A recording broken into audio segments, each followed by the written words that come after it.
Hello, and thank you very much for listening to this episode of the Billy Newman Photo Podcast. Appreciate you tuning in to check out this episode.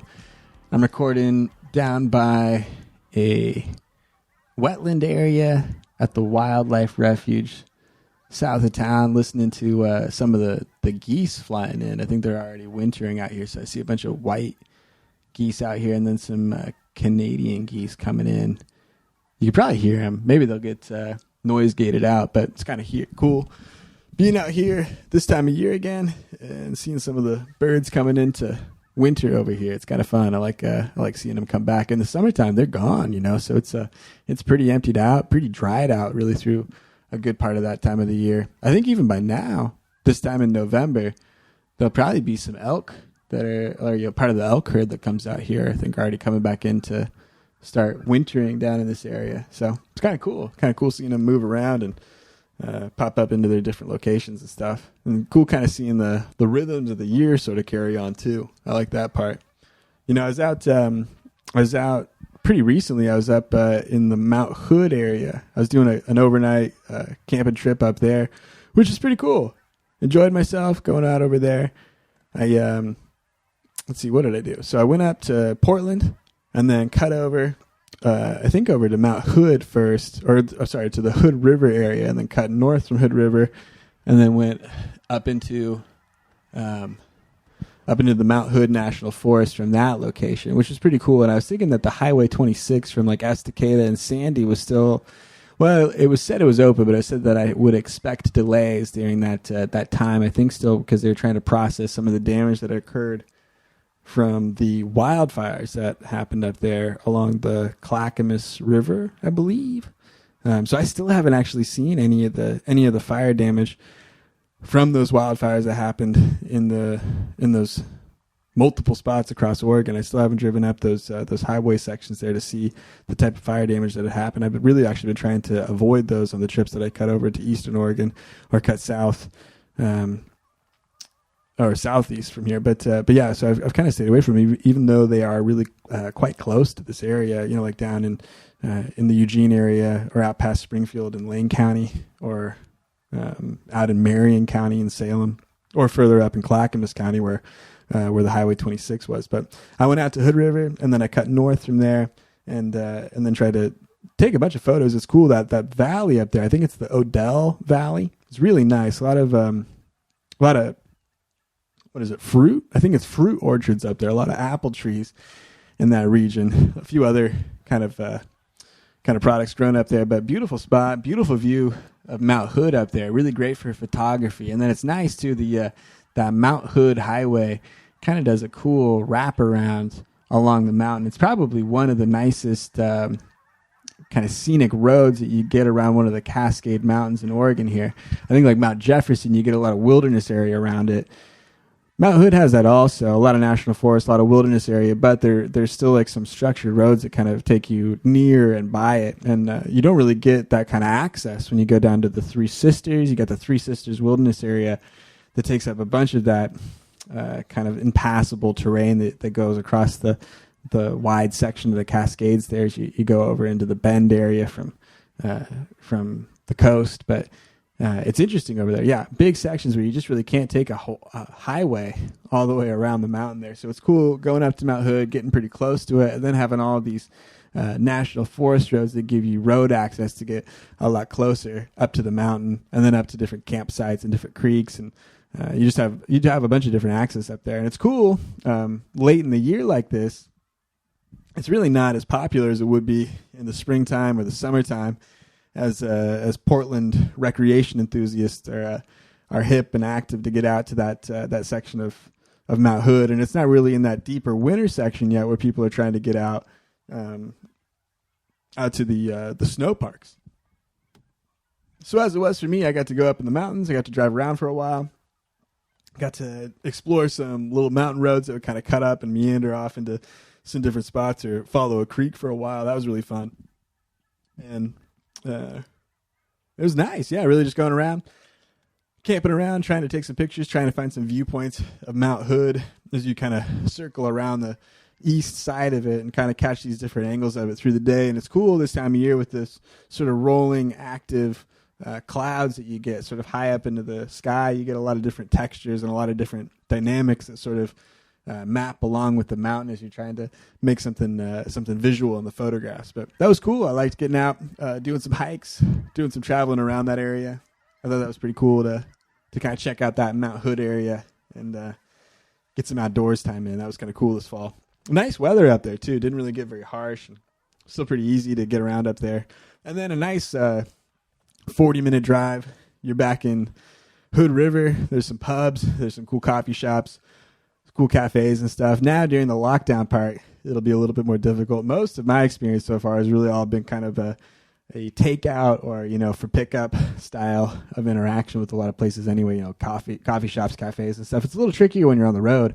That's one thing I've noticed too is, like way back in the day when I travel, we'd stop in at a spot or we'd want to take a break or something. We'd pull into kind of a more populated mid-sized town, go to a Starbucks, really because that corporate chain always had some of the same feature sets to it. It was really consistent. But you go to a Starbucks, you get free internet access, you get consistent drinks, you could get like consistent stuff for like a whole bunch of different things. It was really cool. You get free parking, that sort of a thing. So yeah, we'd always grab free internet access, and then they weren't really like, I don't know, frustrated with you trying to get out of there. We noticed with a lot of those mom and pop coffee shops, with reason, they would kind of put some time limits or some restrictions or some caps or capacity on what you had access to using the internet. And so it was cool to kind of jump over to Starbucks, and then sort of just about anywhere in the U.S. that you would drop into, you could pull in, go to the Starbucks, get a consistent experience.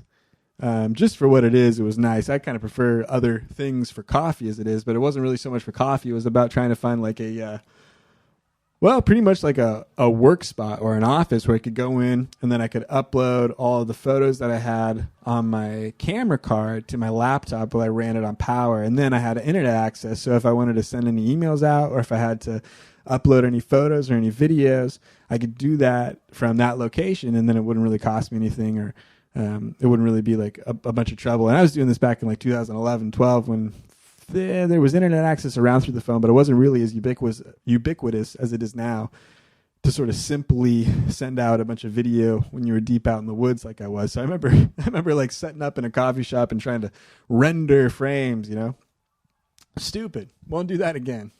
Render when I get back home, I think, and render on a real editing computer or whatever it was. But yeah, I had a little dinky laptop. I was trying to render out some standard definition video, and it took hours.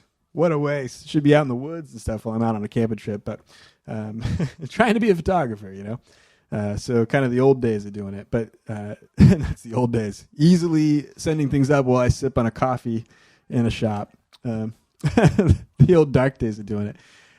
So now with the COVID stuff, that's not really even an option anymore. You can't really like go in, drop in, do your office hours type stuff at a coffee shop, sort of like I had become accustomed to doing in the past. And now as I'm sort of interoperating out of my more local spot, it's just a lot back to my home office, and then I do stuff there and wrap up my work. But I used to kind of take that up out in the morning and then head over to a coffee shop, do my things there, and kind of have like a little push behind it. You want to kind of go out, get some stuff done. You have some energy behind the day, and I always like that as a bit of momentum. But now it's sort of difficult, especially when you're out traveling for multiple days and you've just been out camping. You can do a lot camping now. It's really cool. But if you want to stop in, swing into town, and then sort of swing in for a little bit more of a civilized experience, it's harder to come by now when you don't live there. There's no, you have to get takeout. There's no restaurant to go into. Now that it's winter time, it's kind of more wet, more rainy, more cold for sure. So sitting and eating in a parking lot isn't really as amusing as it was in the summertime when this was all new, So parts of that, there's kind of ups and downs of traveling this time of year. And now with the lockdown too, it's kind of strange. There's like certain counties, it seems like, I don't know how to really explain it. There's some gas stations that are almost not open at all. Like I think in Oregon, if you're from Oregon, you're aware that you don't pump your own gas here. Really, I think there's like an attendant at every gas station. They've kind of tried to go back and forth on this the last couple of years. It's probably near on its way out. But during COVID, a lot of counties, or at least some of the counties up toward the north, they won't let you pump your own gas now. They have what am I saying? They won't allow someone else to pump your gas because that's a risk to them. So now there's a sign set up that says, hey, you got to get out. You got to run your car. You got to pump your own gas. Okay, that's fine. But then a county over, just like another 20 minutes on the freeway as you drive, that next gas station that you pull off to, they require that someone else pump your gas, and they're shocked and stunned and surprised at your rude candor that you'd even think about trying to pump your own gas while you're in the state of Oregon. So a little bit back and forth of the fun of, I don't know, trying to gas up while I'm on a road trip across Oregon and kind of through the lockdown stuff. Really, no one will talk to you, though, so you just kind of set trying to read a sign outside of the door, kind of confused, and then they'll look at you kind of weird if you didn't figure it out fast enough or whatever it is. So seems like a lot of that has been fun, but it's been cool. So last time I was on the podcast, I was talking about knives. I was talking about pocket knives. I was talking about steel. I was talking about different types of steel that you can use in your pocket knife, or that pocket knife makers use in the pocket knives that they sell you, I suppose is what I meant. And I kind of wanted to continue on with some of that stuff today. And then, I don't know, maybe the other everyday carry kind of stuff that comes around that I've been thinking about a little bit too. But I was thinking about the couple knives that I have. So I was kind of going deep into like, well, there's this type of steel and there's this type of steel and this doesn't rust and this is hard and whatever that is. But I was going to kind of jump in and just kind of go to the knives that I have. So I mentioned the Gerber Gator. I was going to mention 3 knives. I think that'd be good. These are kind of the 3 that I'm into right now. But I was going to mention the Gerber Gator. That's that like 3.5-inch blade. You can get that real inexpensive. It's probably like $40 tops at most places. I picked mine up at Bi-Mart a couple years ago. It's held up great. The coating on it's sort of a rubberized coating that's held up great with the ozone stuff. And they probably wear out over a number of years. That's really fine with me. And it's a sharp knife. It's D2 steel. It works really well for most of the stuff that I do. But in a lot of ways, it's kind of my cutting around knife. So I have it in my side pocket when I'm doing some outdoor stuff.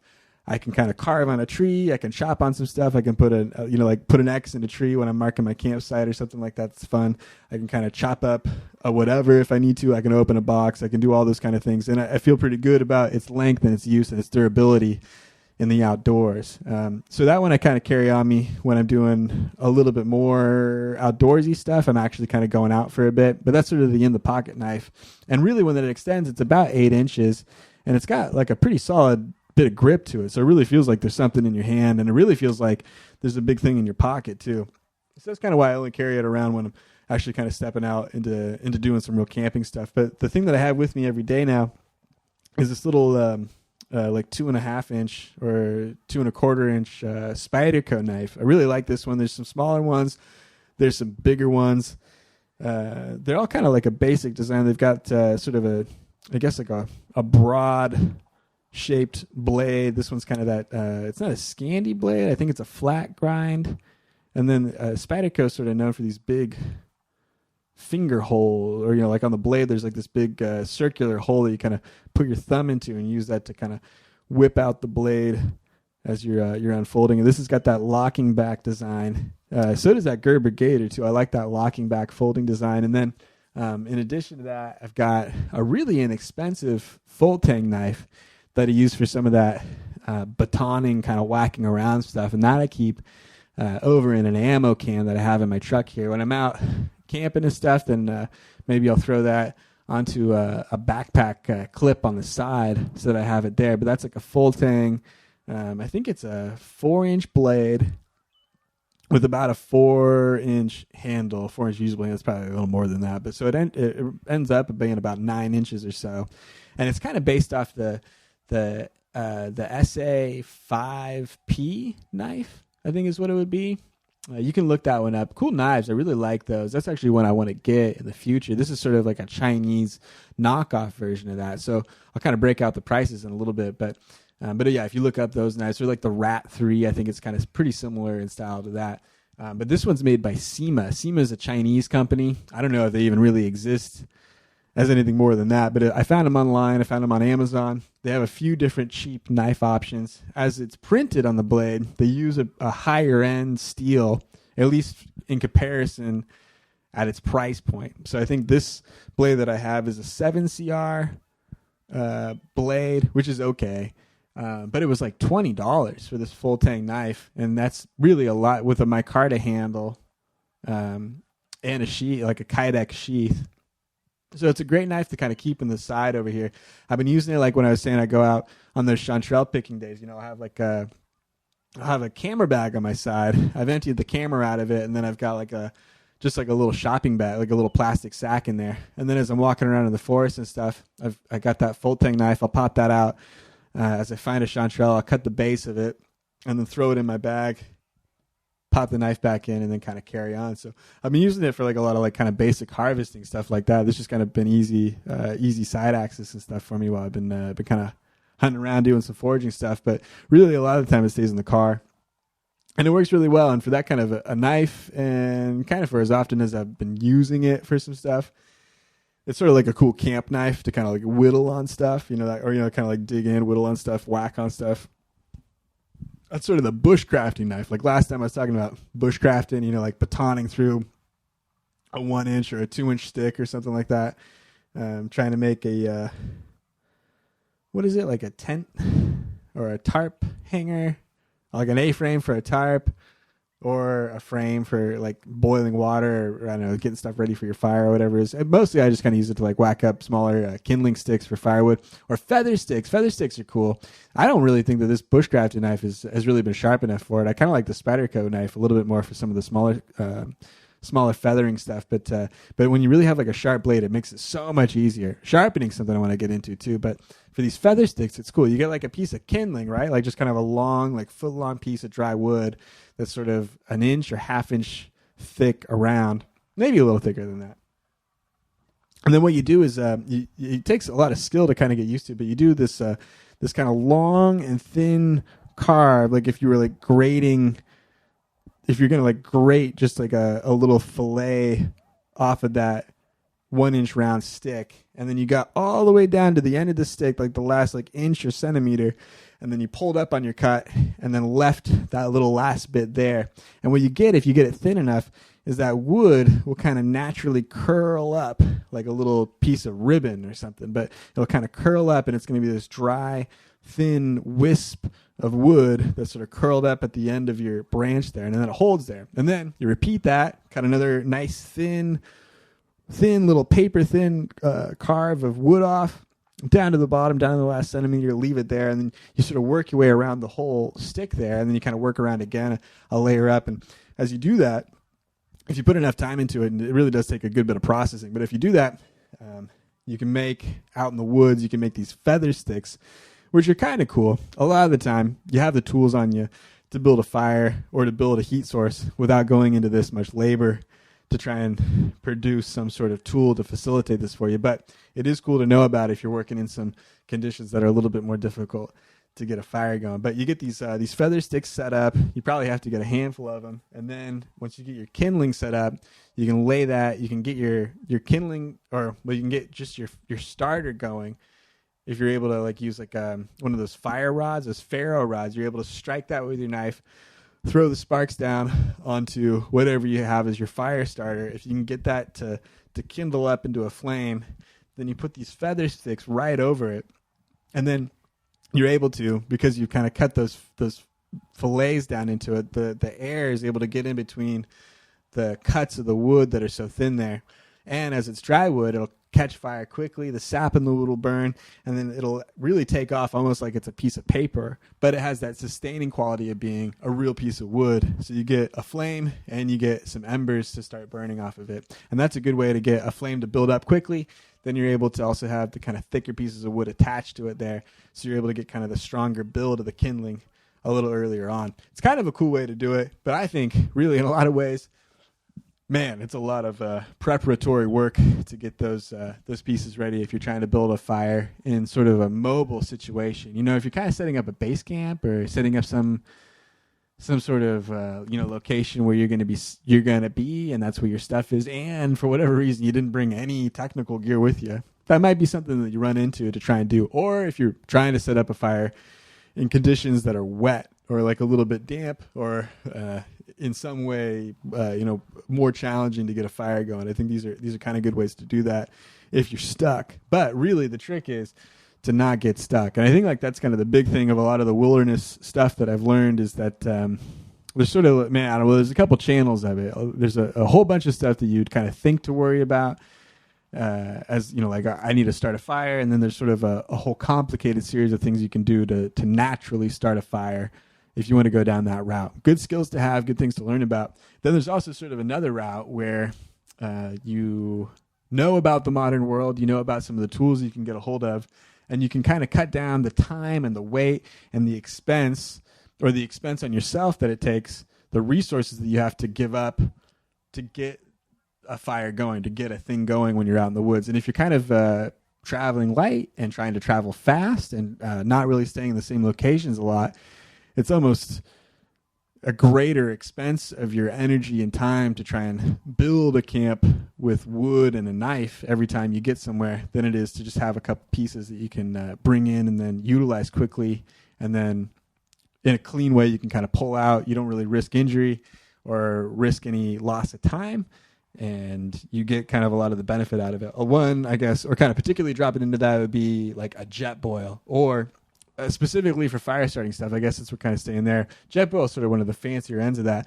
Really, the most simple way is get cotton swabs and scoop up a bunch of petroleum jelly. You know, like Vaseline, that kind of stuff. You can test this before you go out too, but because some things are like a little different.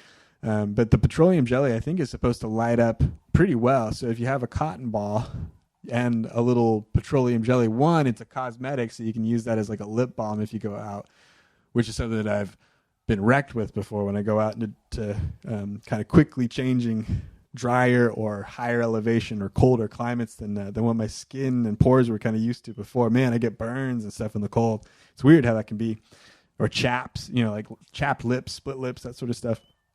But the Vaseline can help a lot for that. But if you have like a little Ziploc bag and some Vaseline, cotton swabs, and then just like a regular pocket lighter, you can light those up as your fire starter real easy without having to hunt down dry moss and bark on the south side of a tree out in the woods somewhere while you're cold and trying to get a fire going. So you kind of pop one of these out, you hit that with your lighter, or you hit that with your ferro rod if you don't have a lighter. But really, I say bring the lighter. You have the flint with you if you need it. You got the butane. You can have a ferro rod as a backup if you feel like it. But for a lot of the kind of lighter, just a few day kind of things, it's tricky, man, if you get a lighter that goes bad. But I haven't really heard of like hunters or kind of longer term 14 plus day outdoorsmen going out with things that are way different than even just like a regular big lighter. The ferro rods are cool though. They seem to help a lot, but I think there's some cool stuff that you can do. Or there's the reliability of a lighter that I've had for a long time has kind of always helped me out, or been fine for a lot of the stuff that I've done for the shorter periods of time that I've been out. But yeah, if you can hit that fire starter and then put that under some kindling and stuff, you can get a fire going pretty easy. In a lot of ways, I haven't really jumped into doing a lot of cold weather camping this year, or cold weather kind of remote camping.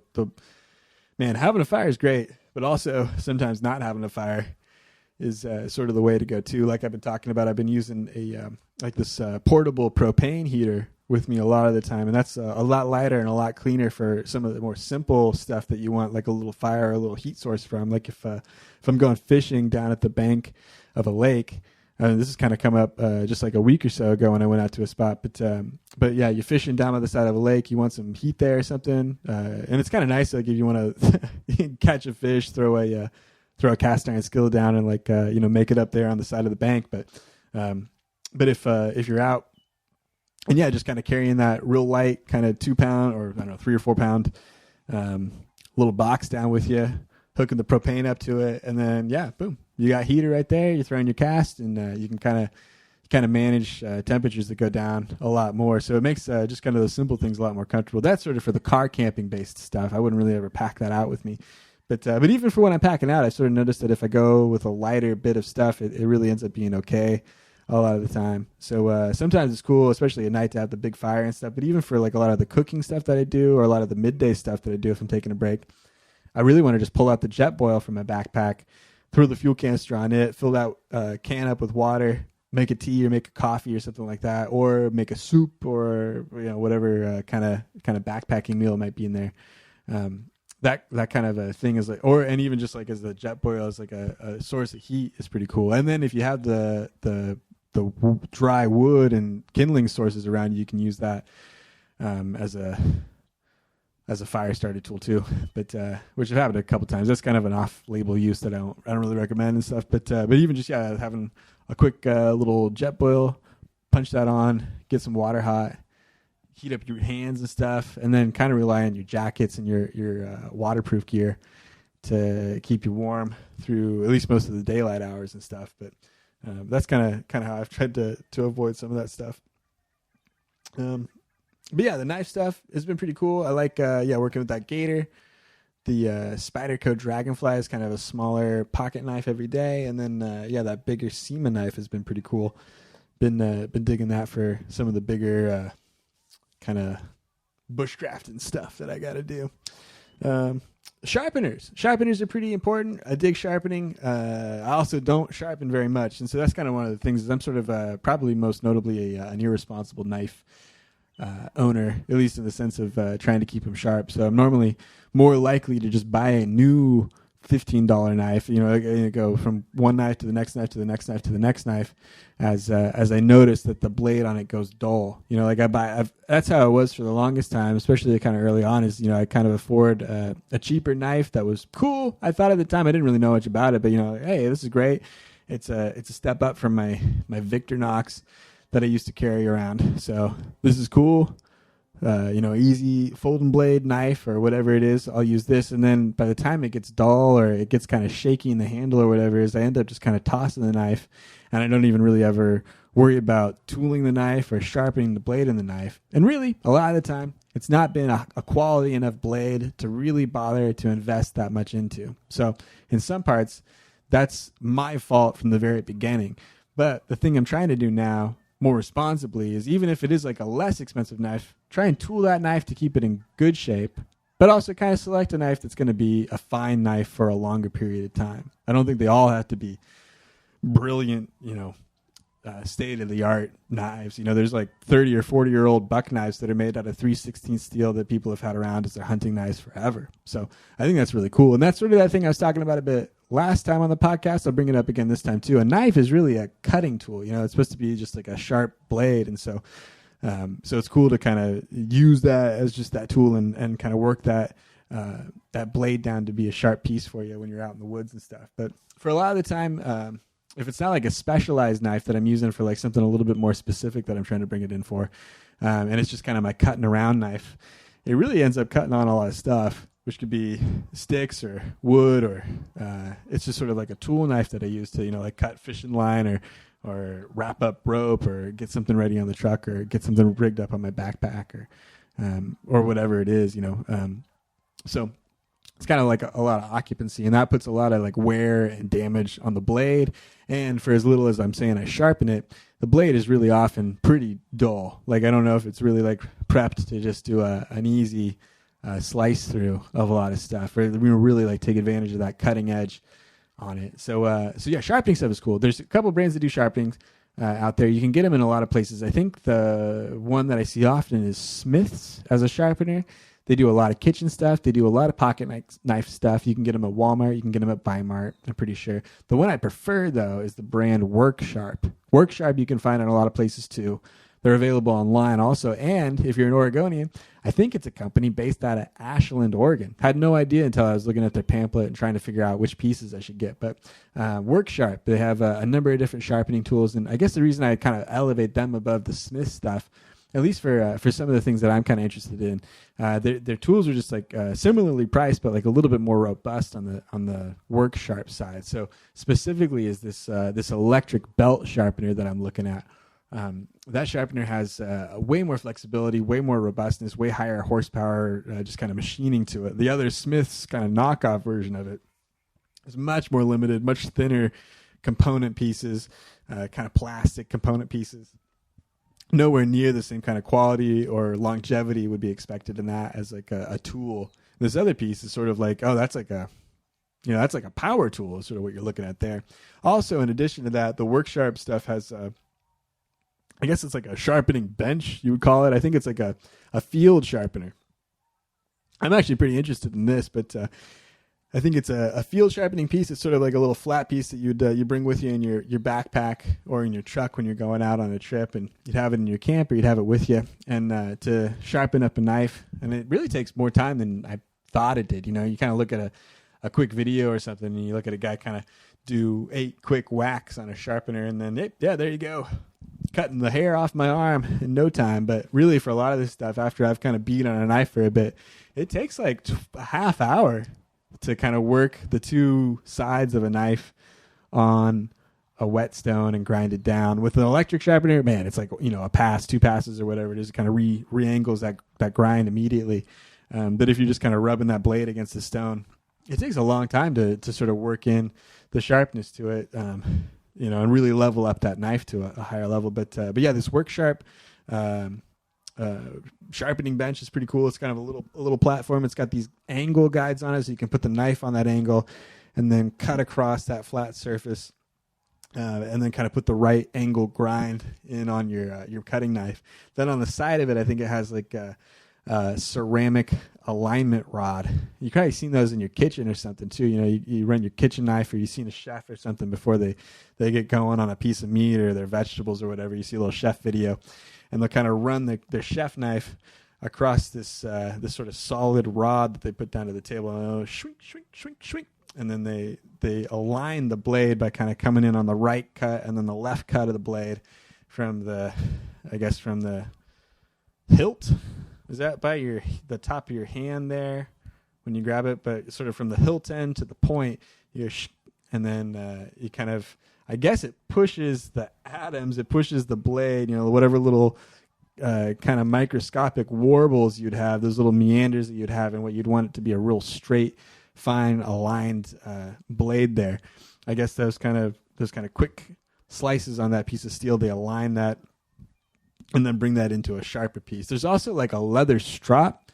I never got into leather strop. I should probably. That's sort of a part of it I really don't understand yet, of like working the leather strop. I've seen people use their belts. That sort of made the most sense to me if you have that around. But really, like as a thing I'm going to bring out back with me, I haven't really brought that back out. But yeah, you run the knife backside across the leather, and that's supposed to, I guess, do even more to sharpen it. But at a point, it's like, man, that must be some sharp knife. Have you seen the test though, like that? Where they put it up to their arm hair, or like guys do that a lot. I've seen chefs do that, but they'll put it up to their hair, and then they'll kind of do just a real light little, just hardly wisping across the hairs that stand up on their wrist, and that the knife blade is easily able to just kind of cut right through that without a real hesitation or kind of bending it over or knocking it down and then dragging it out. That's supposed to be a sharp knife. That's like your Lippmann's test for it. It's almost razor sharp. That's what it seems like, sharp enough to shave with, it seems. So I've seen people like work their axes down to that sharpness, right? You see people with an axe head, and they'll grind that down to such a sharpness that they can take that axe and cut the hairs off their wrist, or I guess shave off their face with their hatchet. That's a little more lumberjack than I'm willing to do. I'm kind of just hanging out, trying to take some pictures, trying to stay warm, trying to keep the heat going, trying to keep my knife sharp. So kind of cool stuff. But yeah, thanks for talking about knives and sharpening and some other outdoor stuff, some out-hood stuff. It's all been good. So hope you guys are having a good November, a good Thanksgiving, dropping into a good December now. And yeah, appreciate it. If you guys want to see more of my stuff, you can go to billynewmanphoto.com. You can go to billynewmanphoto.com/support if you want to find out some more information on how to support some of the effort that I'm doing with this podcast or with the photographs that I'm taking. You can do that too. But yeah, thanks a lot for listening to this episode. Hope to talk to you again next time. Bye.